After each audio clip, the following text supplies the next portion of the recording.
여러분, 안녕하세요. 저는 희망내과의원의 내분비내과 전문의 김민수입니다. 오늘 이 영상을 보고 계신다는 것은 아마도 혈당 때문에 많은 고민을 하고 계실 텐데요. 혹시 이런 경험 있으신가요? 아침에 일어나서 혈당을 재보니 또 150이 넘어 있고 식후에는 200을 훌쩍 넘기는 일이 반복되는 상황 말입니다. 그래서 매일매일 혈당약을 먹어도 수치는 좀처럼 안정되지 않고 오히려 복용하는 약의 개수만 늘어가고 있지는 않으신가요? 제가 지난 15년간 희망내과의원에서 3만 명이 넘는 당뇨 환자분들을 진료하면서 가장 많이 들었던 질문이 있습니다. 선생님, 과일을 먹어도 되나요? 많은 분들이 당뇨에 걸리면 과일은 무조건 끊어야 한다고 생각하십니다. 하지만 이것은 완전히 잘못된 상식입니다. 오히려 올바른 과일 섭취는 혈당 관리에 도움이 될 수 있습니다. 오늘 이 영상에서는 제가 실제 환자들을 치료하면서 발견한 놀라운 사실들을 공개하겠습니다. 당뇨 환자도 안심하고 드실 수 있는 과일 7가지와 함께 실제로 이 방법으로 당화혈색소를 8.2에서 5.8까지 낮춘 환자분의 실제 사례도 함께 말씀드리겠습니다. 이 환자분은 무려 복용하던 당뇨약을 70%나 줄일 수 있었고 1년에 약 180만 원의 약값을 절약하는 놀라운 결과를 얻으셨습니다. 지금부터 20분간 여러분의 혈당 관리에 대한 모든 것이 바뀔 것입니다. 끝까지 집중해서 들어주세요. 먼저 많은 분들이 오해하고 있는 부분부터 짚고 넘어가겠습니다. 과일에는 당분이 들어있으니까 당뇨 환자는 무조건 피해야 한다는 생각, 이것은 반만 맞는 이야기입니다. 물론 과일에는 과당이라는 당분이 들어있습니다. 하지만 과일마다 혈당을 올리는 정도가 완전히 다릅니다. 이것을 우리가 혈당지수, 즉 GI라고 부르는데요. 이 수치가 55 이하면 저혈당지수 식품, 16에서 69 사이면 중혈당지수 식품, 70 이상이면 고혈당지수 식품으로 분류합니다. 예를 들어서 여러분이 잘 아시는 흰쌀밥의 혈당지수는 87입니다. 식빵은 95, 감자는 93입니다. 그런데 놀랍게도 일부 과일들은 이보다 훨씬 낮은 혈당지수를 가지고 있습니다. 심지어 어떤 과일은 혈당지수가 10대에 불과한 것들도 있습니다. 이것은 혈당을 거의 올리지 않는다는 뜻이죠. 또한 과일에는 단순히 당분만 들어있는 것이 아닙니다. 식이섬유, 비타민, 미네랄, 그리고 각종 항산화 물질이 풍부하게 들어있어서 오히려 우리 몸의 혈당 조절 능력을 향상시키는 역할을 합니다. 특히 식이섬유는 위에서 젤 형태로 변해서 당분의 흡수 속도를 늦춰주는 역할을 합니다. 이것을 의학 용어로는 당 흡수 지연 효과라고 하는데요. 쉽게 말해서 혈당이 급격하게 오르는 것을 막아주는 천연 브레이크 역할을 한다고 보시면 됩니다.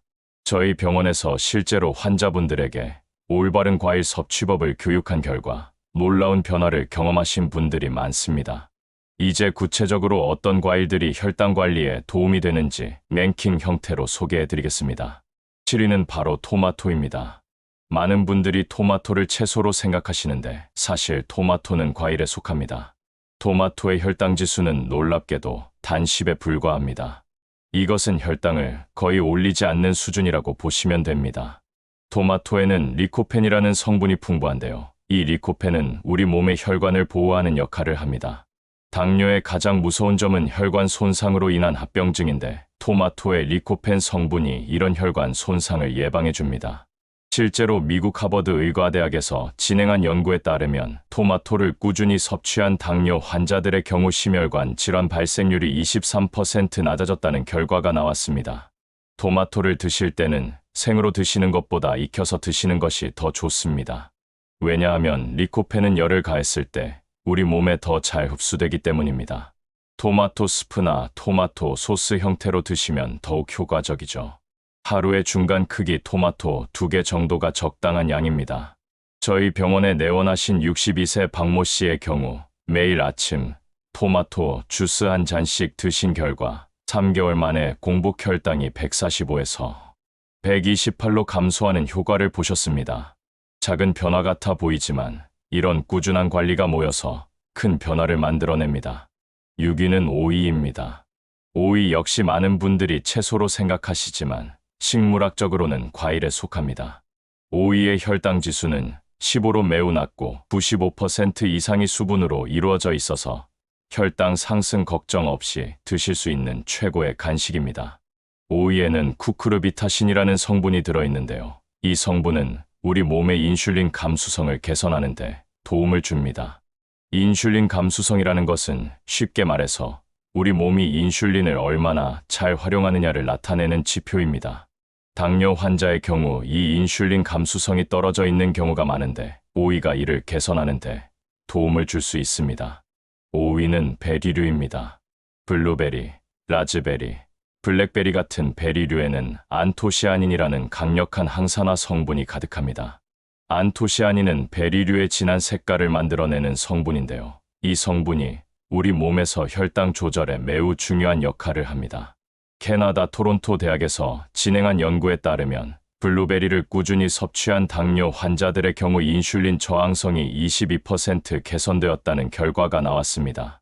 인슐린 저항성이 개선된다는 것은 우리 몸이 혈당을 더 효율적으로 관리할 수 있게 된다는 뜻입니다. 베리류를 드실 때는 냉동 베리도 좋습니다. 냉동 과정에서 안토시아닌 함량이 오히려 높아지는 경우도 있거든요. 하루에 한 줌 정도, 약 80g 정도가 적당한 양입니다. 4위는 사과입니다. 사과에는 펙틴이라는 식이섬유가 풍부합니다. 이 펙틴은 위에서 젤 형태로 변해서 당분의 흡수를 늦춰주는 역할을 합니다. 마치 위에서 스폰지가 당분을 흡수해서 천천히 방출하는 것과 같은 효과라고 보시면 됩니다. 하지만 사과를 드실 때 주의할 점이 있습니다. 반드시 껍질째 드셔야 합니다. 사과 껍질에 펙틴이 집중되어 있거든요. 그리고 사과 주스로 드시면 안 됩니다. 주스로 만드는 과정에서 식이섬유가 파괴되고 당분만 농축되어서 오히려 혈당을 급격하게 올릴 수 있습니다. 저희 병원에서 실시한 소규모 연구에서 매일 사과 반 개씩을 껍질째 드신 환자 20명을 3개월간 추적 관찰한 결과 평균 당화혈색소가 0.3포인트 감소하는 효과를 확인할 수 있었습니다. 작은 수치 같아 보이지만 이것은 상당히 의미 있는 변화입니다. 3위는 아보카도입니다. 아보카도는 다른 과일들과 달리 지방 함량이 높은 특이한 과일입니다. 100g당 약 160칼로리로 칼로리는 높지만 혈당 지수는 매우 낮습니다. 아보카도에 들어있는 지방은 단일불포화 지방산이라는 좋은 지방입니다.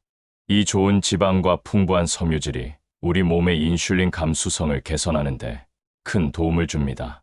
실제로 멕시코에서 진행된 연구에 따르면 아보카도를 꾸준히 섭취한 당뇨 환자들의 인슐린 감수성이 평균 30% 개선되었다는 놀라운 결과가 나왔습니다. 아보카도를 드실 때는 하루에 반 개 정도가 적당합니다. 칼로리가 높기 때문에 너무 많이 드시면 체중 증가로 이어질 수 있거든요. 샐러드에 넣어서 드시거나 토스트에 발라서 드시면 맛있게 섭취할 수 있습니다. 2위는 키위입니다. 키위의 혈당 지수는 39로 비교적 낮으면서도 비타민C가 매우 풍부합니다. 키위 하나에는 오렌지보다 더 많은 비타민C가 들어있습니다.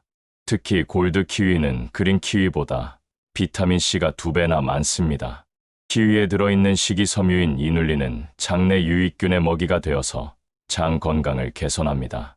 최근 연구에 따르면 장 건강과 혈당 조절이 밀접한 관련이 있다는 것이 밝혀지고 있는데 키위가 이 두 가지를 동시에 관리하는 데 도움을 줄 수 있습니다. 키위를 드실 때는 껍질째 드시는 것이 좋습니다. 키위 껍질에도 많은 영양소가 들어있거든요. 물론 털 때문에 거부감이 있으실 수 있는데 찬물에 살살 문지르시면 털이 많이 제거됩니다. 그리고 드디어 1위입니다. 바로 여주입니다. 여주는 천연 인슐린이라고 불릴 만큼 혈당 조절에 탁월한 효능을 가진 과일입니다.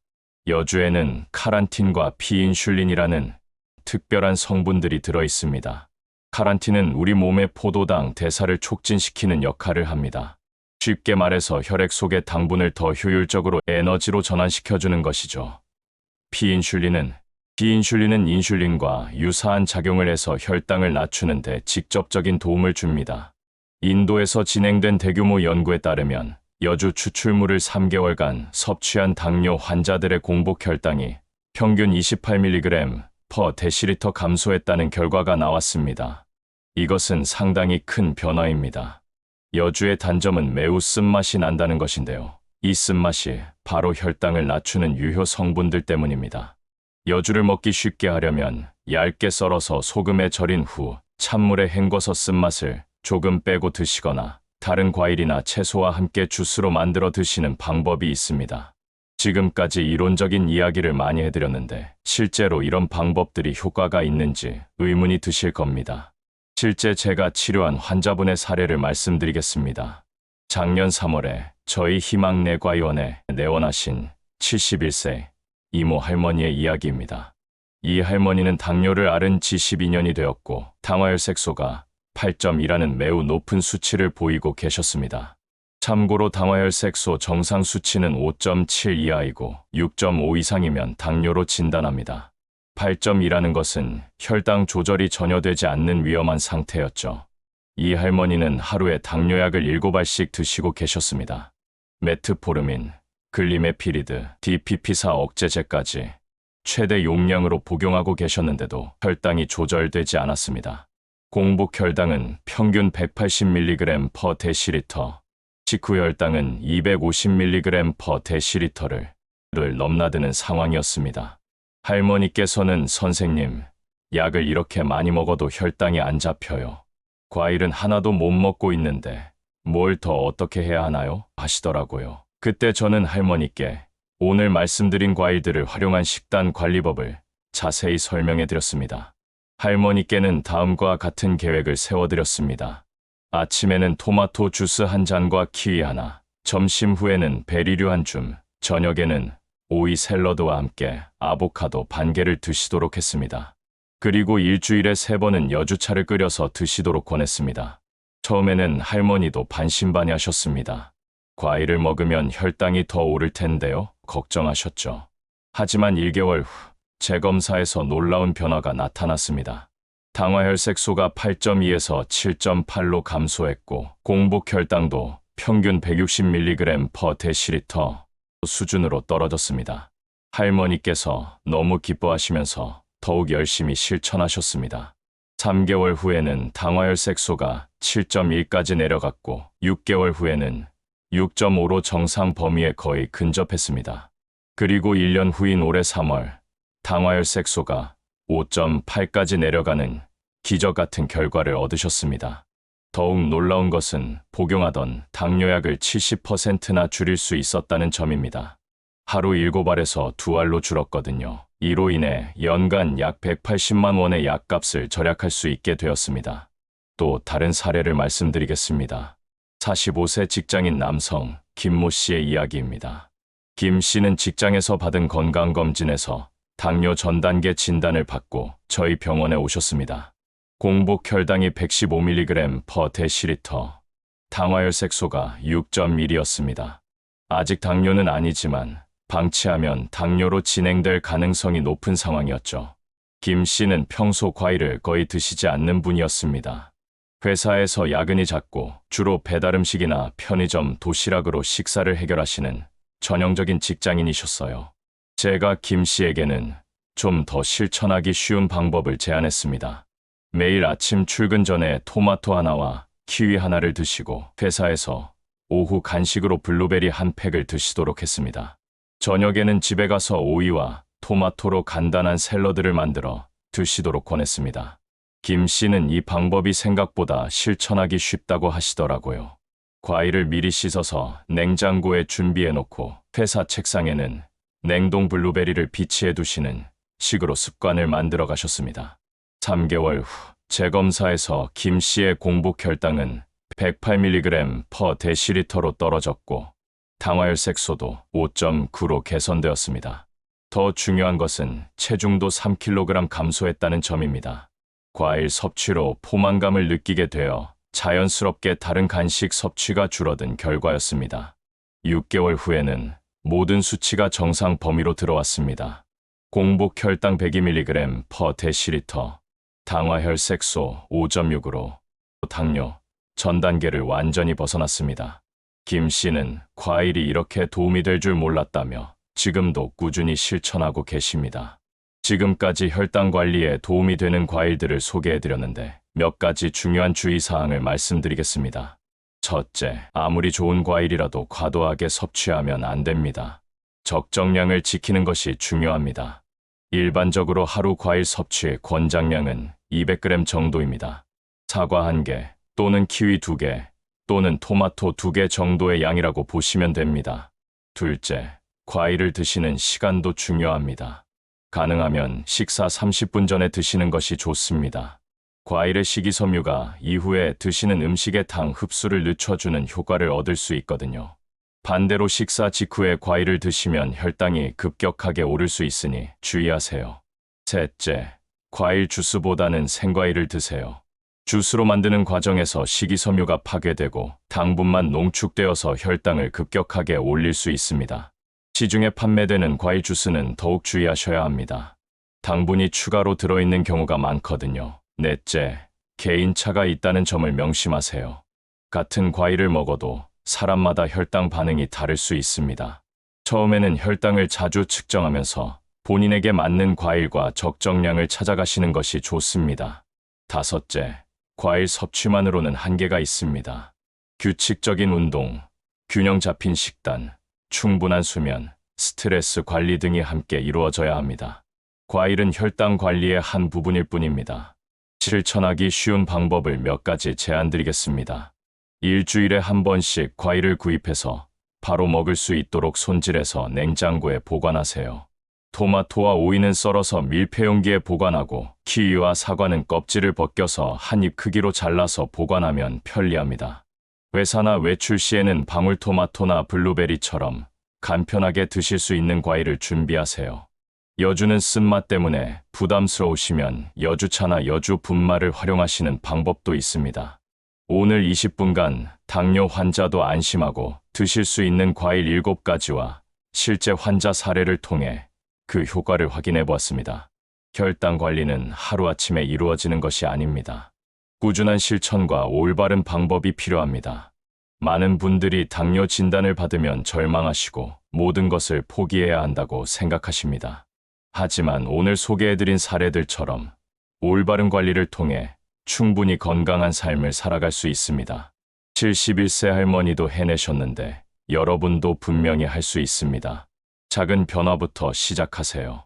오늘부터 하루에 토마토 하나, 키위 하나씩 드시는 것부터 시작해보세요. 그리고 일주일에 한 번씩은 여주차를 끓여서 드셔보세요. 이런 작은 습관들이 모여서 여러분의 혈당을 안정시키고 더 건강한 삶을 선물해 줄 것입니다. 중요한 것은 포기하지 않는 것입니다. 때로는 혈당이 잘 조절되지 않는 날도 있을 것입니다. 하지만 그럴 때일수록 오늘 배운 내용들을 다시 한번 실천해 보세요. 여러분의 몸은 분명히 변화에 반응할 것입니다. 마지막으로 한 가지 더 말씀드리고 싶은 것은 혈당 관리는 혼자 하는 것이 아니라는 점입니다. 가족의 도움, 의료진과의 상담, 그리고 같은 고민을 하는 사람들과의 정보 공유가 매우 중요합니다. 정기적인 병원 검사도 잊지 마세요. 오늘 이 영상이 여러분의 혈당 관리에 실질적인 도움이 되었기를 바랍니다. 궁금한 점이 있으시면 댓글로 남겨주세요. 더 많은 당뇨 관리 정보를 원하신다면 구독과 좋아요, 알림 설정 부탁드립니다. 여러분의 건강한 내일을 응원합니다. 감사합니다.